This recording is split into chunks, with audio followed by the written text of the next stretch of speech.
Today I'll be speaking briefly on what I captioned divine direction.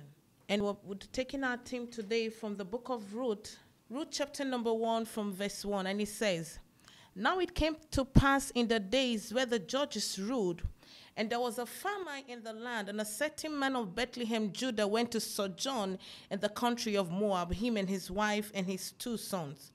And the name of the man was Elimelech, and the name of his wife Naomi, and the name of his 2 sons Mahlon and Chilion of Bethlehem, Judah. And they came into the country of Moab and continued there. And Elimelech, Naomi's husband, died, and she was left and had 2 sons. And they took them wives of the women of Moab. The name of one was Oprah, and the name of the other Ruth. And they dwelt there about 10 years. And Mahlon and Chilion died also, both of them. And the woman was left of her 2 sons and her husband." And verse 6 said, "And then she rose with her daughters-in-law, and that she might return from the country of Moab, for she had heard in the country of Moab how the Lord has visited the people in giving them bread." She heard that the Lord has visited people in giving them bread. But why did they leave Bethlehem, Judah in the first place? They left Bethlehem, Judah because of what? Famine. They left, and there was famine, and they left. And while in the country of Moab, they heard that the Lord has visited the people in giving them bread. If they had inquired from the Lord before they left Bethlehem, Judah, I don't think Elimelech and the 2 sons would have died. They wouldn't have died if they had inquired from the Lord. But they took a hasty decision to leave Bethlehem, Judah, because of what the Bible says, a moment. The Bible says that the affliction of the righteous is but for a moment. So because of the famine for a moment caused them to leave Bethlehem, Judah, toward the country of Moab. And they left Bethlehem, Judah, to the country of Moab without what? Inquiring from God. But let's look at 1 Samuel 30. The book of 1 Samuel 30, talking about David. David and his men came to Ziklag on the third day, and they discovered that the women had been taken captive. And, they were taken captive. So David and his men came into the city, and behold, that's 1 Samuel 33. Because of time, I'll be rushing. So David and his men came to the city, and behold, it was burned with fire, and their wives and their sons and their daughters were taken captive. Verse 4 said, "Then David and the people that were with him lifted up their voice and wept until they had no power to weep. And David's 2 wives were taken captive." Verse 6 says, "And David was greatly distressed, for the people spake of stoning him, because the souls of all the people was grieved, every man for his sons and for his daughter. But David encouraged himself in the Lord, and David called Abiathar the priest." And he called Abiathar the priest. Verse 8, I'm rushing. "And David inquired at the Lord, saying, Should I pursue after the troop? Shall I overtake? And he answered him, Pursue, for thou shalt surely overtake them, and without fail recover all." This is the 2 different people. Elimelech faced famine and quickly took his family to the country of Moab without what? Inquiring. And David was in the midst of a situation where the people were also speaking of stoning him, but he did not make any hasty decision.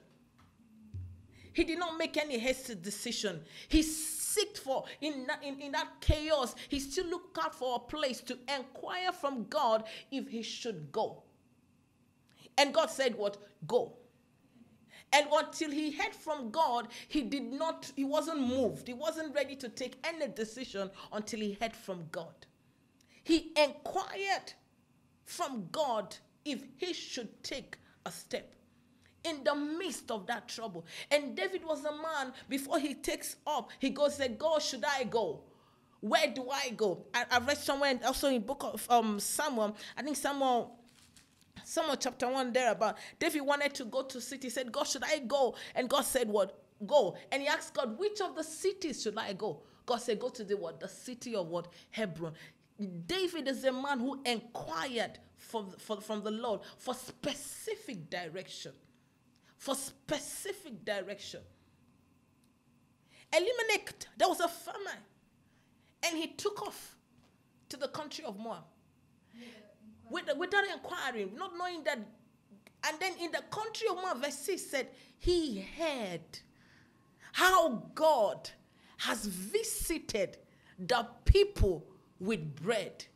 He heard how God has visited the people with bread. And verse 19 said, so verse 20 of Ruth, and when Naomi was, getting back to Bethlehem, and people began to call him Naomi, and she said, no, don't call me Naomi, call me Mara, for the Lord has dealt very bitterly with me. The Lord has dealt very bitterly with me, but did you inquire from God before leaving for Moab?